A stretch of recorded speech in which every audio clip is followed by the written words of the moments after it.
우리가 지난주에는 성령 강림주일로 예배를 드렸고, 그 성령 강림주일, 곧 바로 다음 주일, 오늘은 이 땅에 있는 모든 교회들이 삼위일체 주일로 하나님 앞에 예배를 드립니다. 이 삼위일체라는 말이 성경에는 없어요. 그런데 하나님을 설명하기 위해서, 하나님이 어떠한 분이신가 설명하기 위해서 4세기부터 교회에서 사용을 했습니다. 사실 우리 삼위일체라는 말은 우리 기독교인들이 많이 쓰는 말이기도 하지만은 세상 사람들도 아주 귀에 익숙한 말이 삼위일체입니다. 저희 때는 그러한 책이 그렇게 유명하지는 못했지만 우리 전에 저희보다도 앞에서 공부하셨던 분들은 아마 삼위일체라는 영어 참고서를 공부하셨을 것입니다. 그래서 영어 삼위일체 가지고 대학 공부하기 위해서 많은 분들이 그 책을 애독한 걸로 압니다. 저희 때는 삼위일체 그 책보다는 그 송성문의 정통 종합 영어가 더 유행이었었습니다.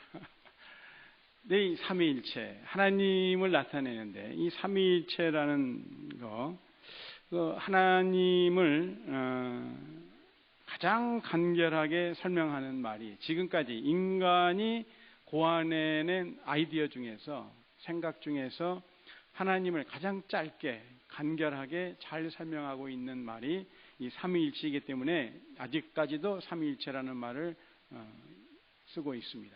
더 좋은 그리고 더 정확한 표현이 나오면 또 그러한 표현을 쓰겠죠. 사실 우리 유한한 인간이 무한하신 하나님을 설명한다는 것은 개미가 인간을 설명하는 것보다도 더 벅찬 일이겠죠.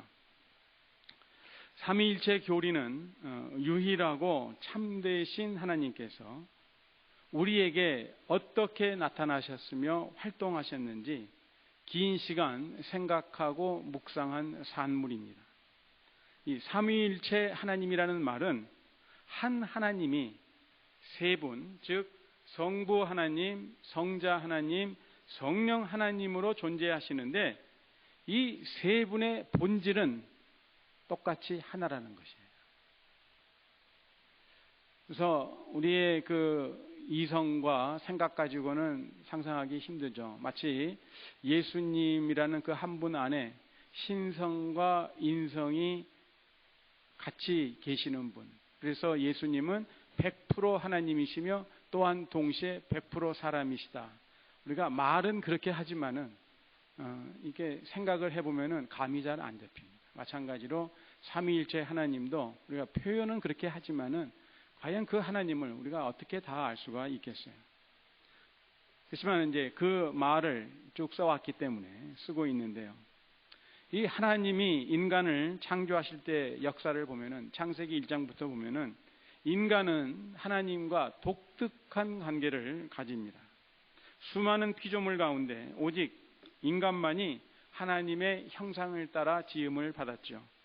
그리고 하나님은 최초의 사람인 아담과 하와와 언약을 맺으시며 그리고 이 땅을 다스리라는 놀라운 권세를 이들에게 주십니다. 하나님은 사람을 하나님 앞에 바로 세우시고 하나님과 통하는 사람, 하나님과 좋은 관계를 가진 사람이 되기를 원하셨어요. 그런데 이 아담과 하와가 그만 하나님의 뜻을 저버리고 하나님의 말씀을 무시하며 불순종합니다. 이것을 우리는 인간의 타락이라고 말하는데 아담이 무슨 흉측한 범죄를 저지르거나 혹은 도덕적으로 파렴치한 짓을 해서 타락한 것이 결코 아닙니다. 그냥 하나님의 말씀을 무시함으로 타락이 시작된 거예요.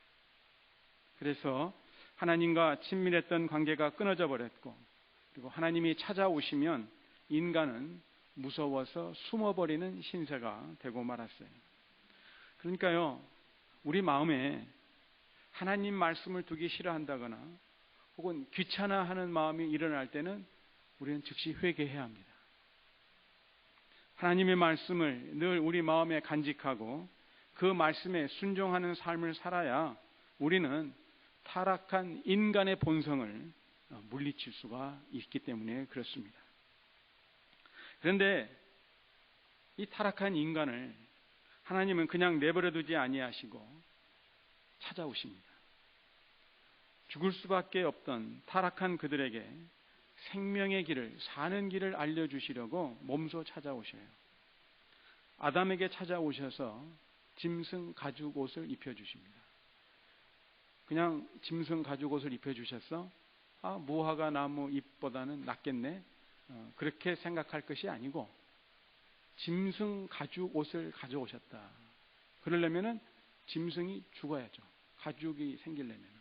그러면 짐승 가죽을 벗겼을 적에는 짐승이 피를 흘리고 죽었다 이 말이에요. 피를 흘리고 짐승이 죽고, 그리고 그 가죽을 아담에게, 하와에게 가져다주고 입혀주셨다. 이 말은 아담과 하와 대신에 누군가가 피를 흘렸다는 얘기예요.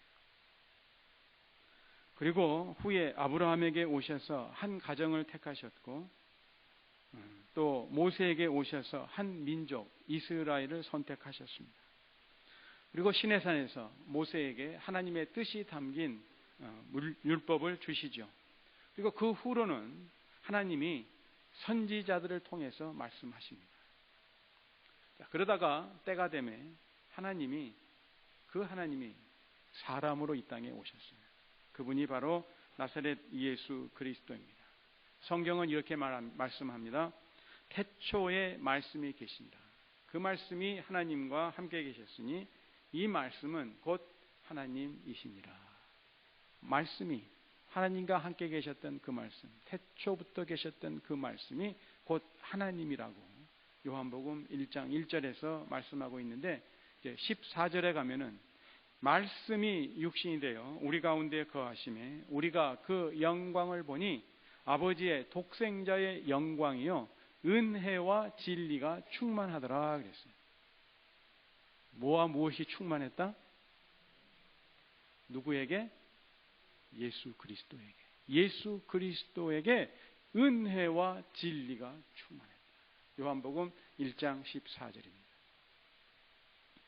그러면 왜 태초전부터 하나님과 함께 계셨던 독생자 예수님이 이 땅에 오셨는가?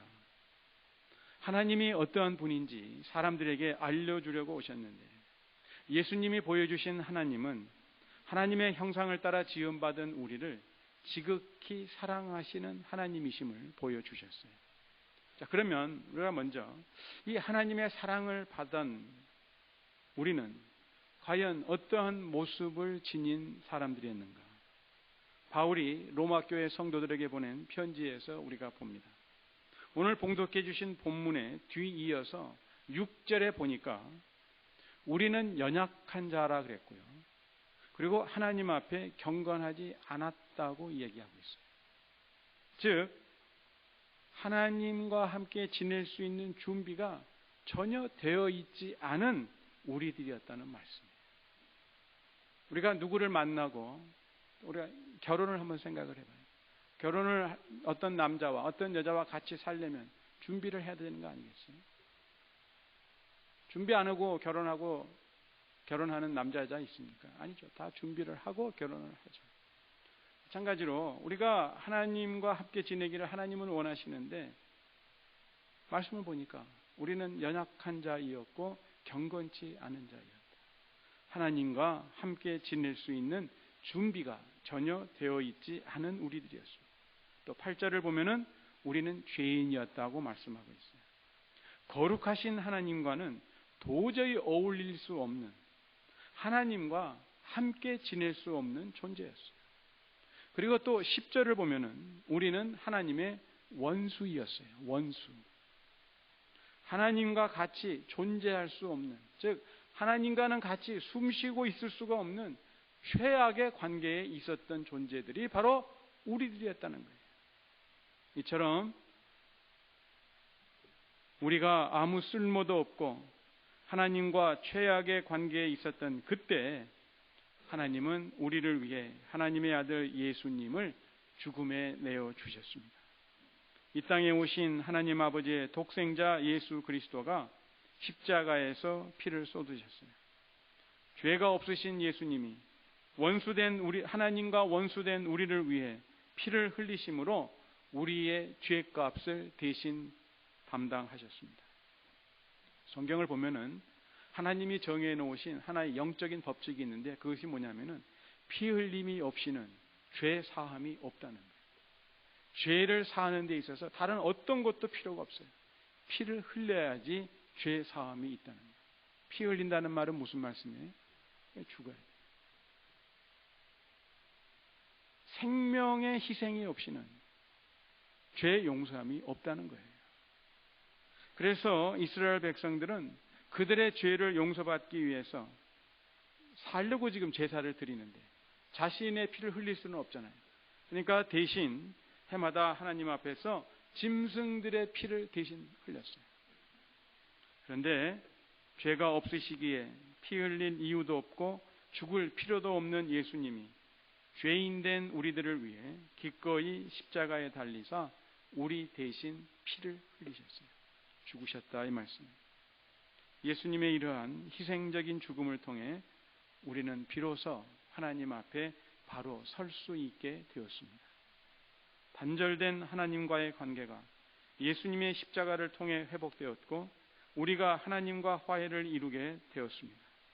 하나님 앞으로 담대하게 나아가게 되었습니다. 그러므로 이제는 우리가 더 이상 하나님과 사이가 멀어질 일은 없게 되었어요. 지금은 우리가 하나님의 은혜와 영광이 충만한 가운데 머리 들고 소리 높여 찬양하는 자리에 당당히 서게 되었습니다. 그리고 하나님 아버지는 죽어 장사된 예수님을 3일 만에 살리셨어요. 예수님은 죄 없으신 분이기에 죽음이 그를 영원히 붙들어둘 수 없었습니다. 그리고 부활하신 예수님이 승천하신 후 때가 되매 성령께서 제자들에게 임하셨어요. 제자들에게 임하셨던 성령님은 오셔서 예수님이 어떠한 분인지 가르쳐 주셨고 또한 성경에 기록된 말씀이 무슨 의미인지를 깨닫게 해 주셨습니다. 그래서 제자들은 성경에 기록된 말씀과 예수님의 가르치심을 분명히 깨닫고 그 가르침의 의미를, 즉 하나님과 좋은 관계를 가질 수 있도록 그 길이 되신 예수 그리스도를 사람들에게 전하기 시작했어요. 십자가에 달리신 나사렛 예수가 바로 우리가 기다리던 그리스도시다. 그분이 바로 우리의 주님이시다. 전하기 시작했던 것이죠. 제자들이 전하는 그 복음을 듣고 사람들은 예수님을 그들의 구주와 주님으로 믿고 영접했으며 그리고 믿는 자들 안에 구원의 보증으로 성령님이 거하시게 되었어요. 그래서 그들은 성령 충만한 하늘 백성의 삶을 살았습니다. 이토록 성령님은 가르치시고 깨닫도록 도와주실 뿐만이 아니라 예수 그리스도를 믿는 성도들이 하나님의 말씀대로 살 수 있도록 능력도 부어주셔요. 그래서 우리가 인간의 능력으로 하나님의 말씀을 순종하는 것이 아니라 하나님의 은혜인 성령의 능력으로 하나님이 원하시는 새로운 삶을 살게 되었다 이 말씀이에요. 그러니까 우리가 기도할 적에 아이고 하나님 또 죄를 지었어요. 죄를 짓고 싶지 않은데 죄 짓기 원치 않는데 또 죄를 지었어요. 그 말은 무슨 말이에요? 내가 성령 충만한 삶을 살지 못하고 아직도 옛사람대로 살았습니다 이 말이에요. 바울은 로마에 있는 성도들에게 이러한 성도의 새로운 삶이 예수 그리스도의 탄생과 이 땅에서의 사역 그리고 죽음과 부활을 통해서 그리고 우리 안에 거하시는 성령님을 통해 이루어졌다는 확신을 그들에게 심어줍니다. 이 바울 서신을 통해서, 로마서를 통해서. 바울은 오늘 말씀에서 성도들이 경험하는 새로운 삶이 하나님을 저버림으로 하나님과 관계가 끊어져 원수가 되었던 타락한 죄인들에게 베푸신 성부, 성자, 성령 삼위일체 하나님의 구원의 은총임을 말씀하고 있어요. 오늘 말씀도 보면은 예수 그리스도 나오죠. 하나님 나오죠. 그 다음에 성령님이 나오고 있어요. 성도가 경험하는 그 새로운 삶은 오늘 말씀 1절을 보면은 우리 주 예수 그리스도로 말미암아 하나님과 더불어 평화를 누리는 삶입니다. 2절을 보면은 하나님의 영광의 자리에 참여할 소망을 품고 자랑하는 삶을 삽니다. 3절을 보면은 환난 중에도 즐거워하는 삶을 살아요. 또 5절을 보면은 부끄럽지 않게 되는 삶을 살아요. 성도가 부끄러워하지 않는 삶을 살 수 있음은 하나님께서 하나님의 사랑을 우리 마음에 부어주셨기 때문이라고 말씀하고 있는데, 자, 하나님의 사랑이 우리 마음에 부어졌음을 어떻게 알 수 있냐 이거예요. 그것은 성령 하나님이 우리 안에 계신다는 그것이 바로 하나님의 사랑이 우리 마음에 부어졌다는 증거라는 거예요. 여러분 한번 그냥 상식적으로 생각을 해보세요. 어떤 사람하고 같이 있고 싶어요? 사랑하고 미워하는 사람하고 같이 있고 싶어요? 사랑하는 사람하고 같이 있고 싶어요? 그렇죠. 미워하는 사람하고 같이 있고 싶다고 하는 사람은 정신병자든지 잘 돌봐야 될 사람이에요. 우리는 내가 좋아하는 사람, 사랑하는 사람하고 같이 있고 싶어요. 그런데 우리 안에 누가 우리랑 같이 계세요? 성령 하나님이 나와 함께 계신다. 그 말은 무슨 말이에요? 하나님이 나를 사랑하시니까. 나를 사랑하시니까 사랑하는 나와 함께 거하시겠다는 것이죠. 그러므로 성도는 성령님으로 말미암아 하나님의 사랑 속에서 희망에 찬 삶을 살게 되는 거예요.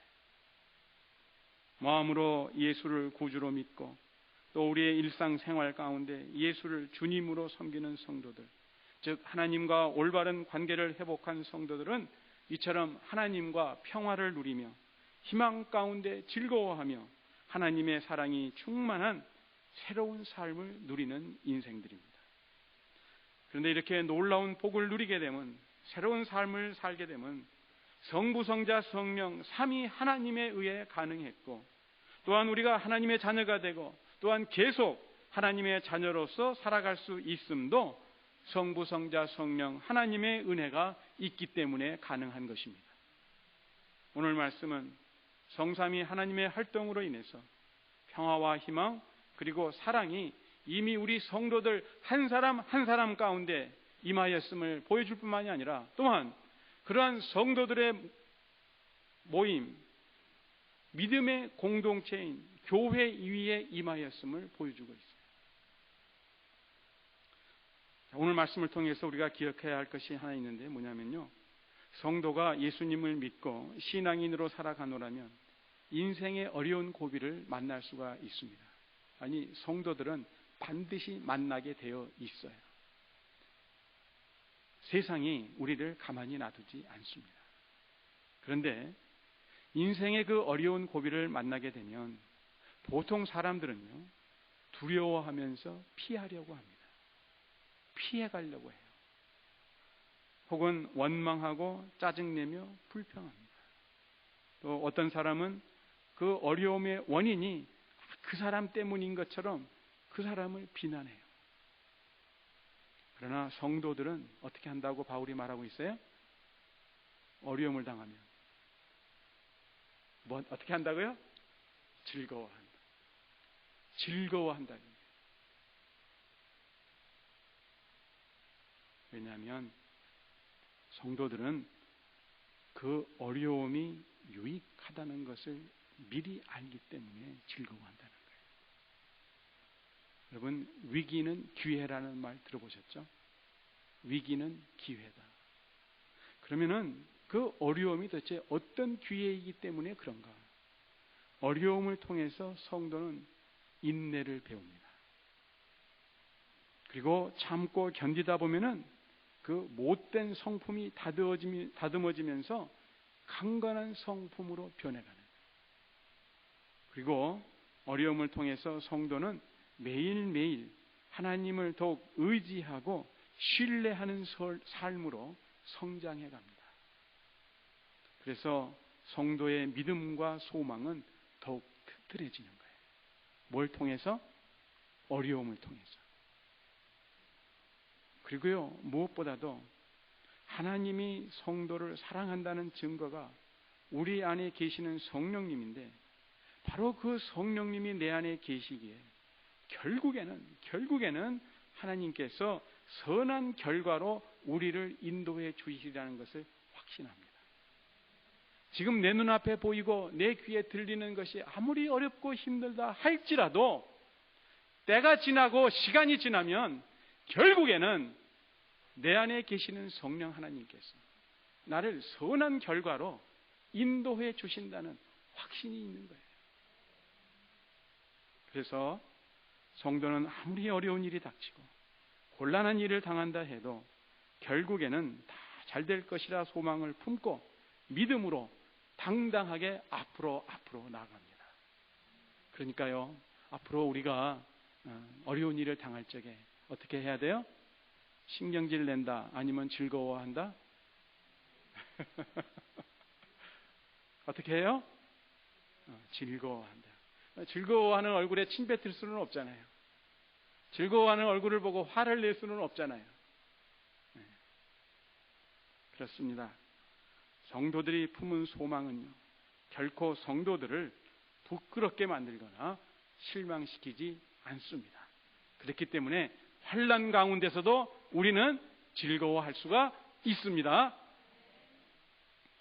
그리고 우리가 잘 알듯이 우리 성도들의 궁극적인 소망은 이 땅에서 잘 되고 그런 것보다는 부활과 영생의 소망이요, 하나님의 영광에 참여하리라는 소망이며 장차 천국에서 받을 상급을 바라보는 소망입니다.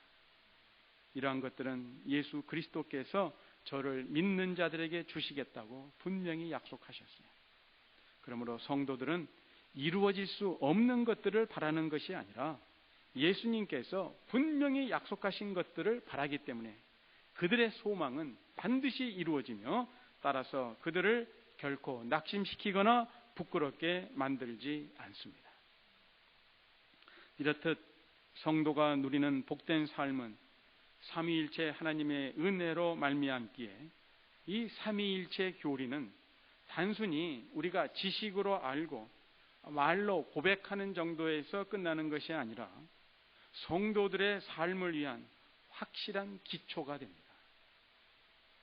또한 삼위일체 하나님은 성도 개인만이 아니라 그 성도들이 모인 믿음의 공동체를 이루는 지체로서 성도들이 나아갈 어떻게 살아야 될 것인가, 궁극적 삶의 모델과 표준이 됩니다.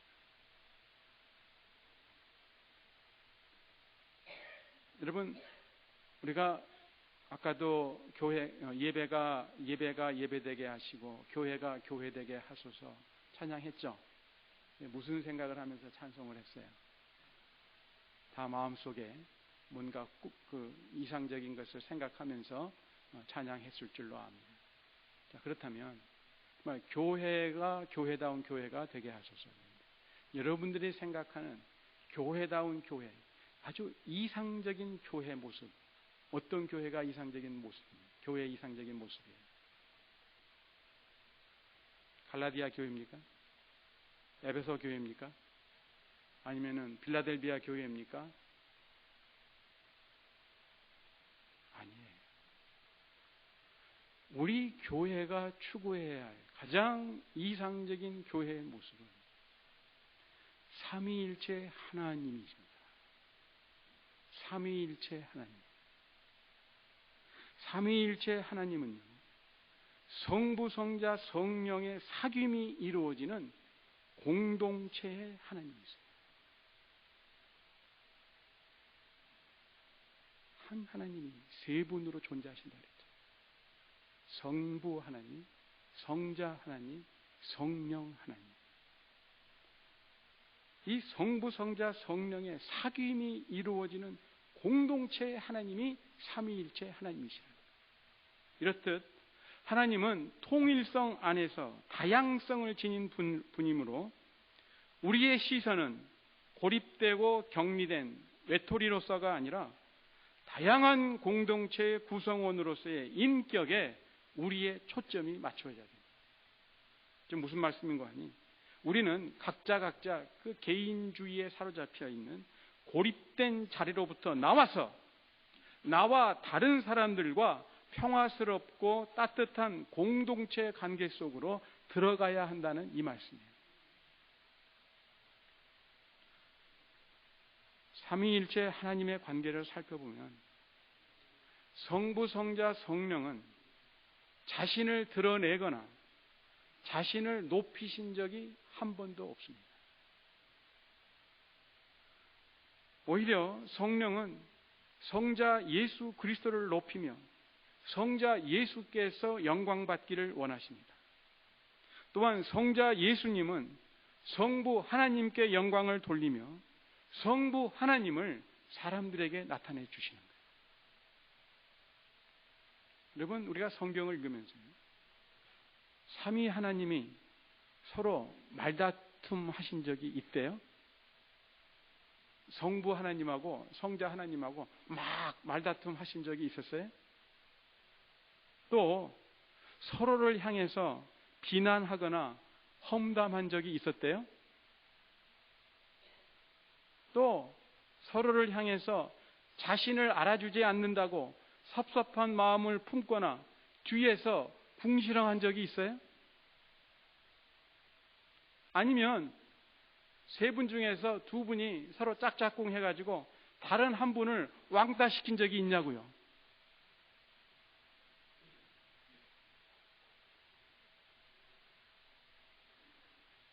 그런 적이 없어요. 성령 하나님은 한 번도 불평하신 적이 없으시고 성자 예수님도 한 번도 아버지에 대해서 불평한 적이 없어요.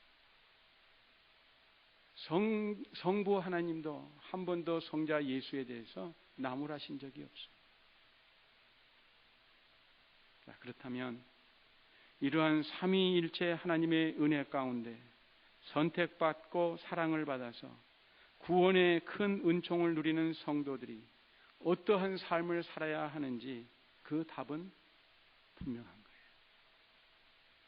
우리도 당연히 겸손하게 옆에 있는 이웃들을 높여주고 세워주며 우리의 관심과 사랑을 기울입니다. 서로 이해하고 용납하며 화해를 이루어가는 아름다운 공동체를 이루어가야 돼요. 그래서 교회의 참다운 그 모습은 이 땅에 있는 교회에서는 찾아볼 수가 없어요. 삼위일체 하나님 그 공동체 속에서 우리는 교회의 가장 이상적인 모습을 찾는 거예요. 물론 우리는 이렇게 할 수가 없죠. 그렇게 할 수 없죠. 그러나 우리의 고울과 우리의 목표와 우리의 비전은 거기에다가 둬야 되는 거예요. 바로 그런 사람이 참으로 삼위일체 하나님이심을 믿는 자예요. 정말로 하나님이 삼위일체 하나님이심을 믿는 자라면 삼위 하나님의 거룩하고 아름답고 사랑스러운 그분들의 관계를 본받아서 이 땅에서 그렇게 살려고 애쓰는 자들이에요. 우리 영락교회가 바로 이러한 삼위일체 하나님을 닮아가는 사랑과 믿음과 소망의 공동체로 성장해 가야 합니다. 어거스틴은, 우리가 잘 아는 성 어거스틴은 만약에 사람이 이해할 수 있는 하나님이라면 그 하나님은 이미 하나님이 아니라고 말했어요. 그렇습니다. 우리가 삼위일체 하나님은 온전히 이해할 수는 없어요. 그러나 그분들의 관계 속 그 관계를 보면서 우리도 어떠한 관계 속에서 살아가야 되겠다. 그 삼위일체 하나님이 이루어 가시는 아름다운 역사를 보면서 우리도 어떻게 신앙생활을 해야 되겠다. 완벽한 신앙인의 모습을 우리는 볼 수가 있는 거예요.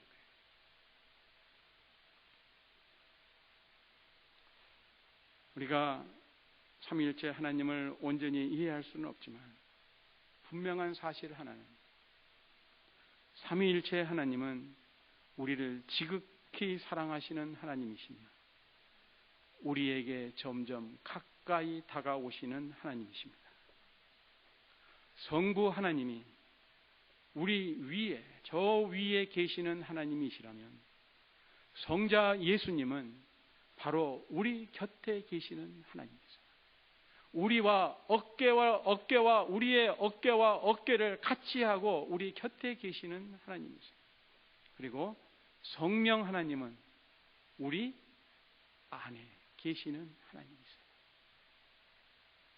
하나님은 우리를 사랑하시기에 이렇게 점점 우리에게 파고 들어오셨어요. 위에 계시던 하나님이 우리 곁으로 오셨고, 우리 곁에 계신 그 하나님이 나중에는 너무너무 사랑하시기에 그 사랑을 이기지 못해 우리 안으로 들어오셨어요. 이렇듯 삼위일체 하나님은 우리 위에도 계시고 우리 곁에도 계시고 우리 안에도 계십니다. 온통 우리를 감싸고 계시는 사랑의 하나님이세요. 이제 우리가 삼위일체 하나님의 은혜를 더욱 풍성히 누리며 매일매일 이 삼위일체 하나님이 보여주신 아름다운 공동체의 모습을 닮아갑니다. 기도하겠습니다. 삼위일체 하나님, 저희를 위해 영원 전부터 삼위 하나님께서 역사하셨고 지금도 역사하시며 앞으로도 역사하실 것을 믿습니다. 감사드리며 영광과 찬양을 드립니다. 그리고 저희들이 성부, 성자, 성령 하나님이 일체를 이루시듯 우리도 서로 어울려 아름다운 공동체를 이루게 하옵소서. 그리하도록 저희를 도와주세요. 예수님의 이름으로 기도합니다. 아멘.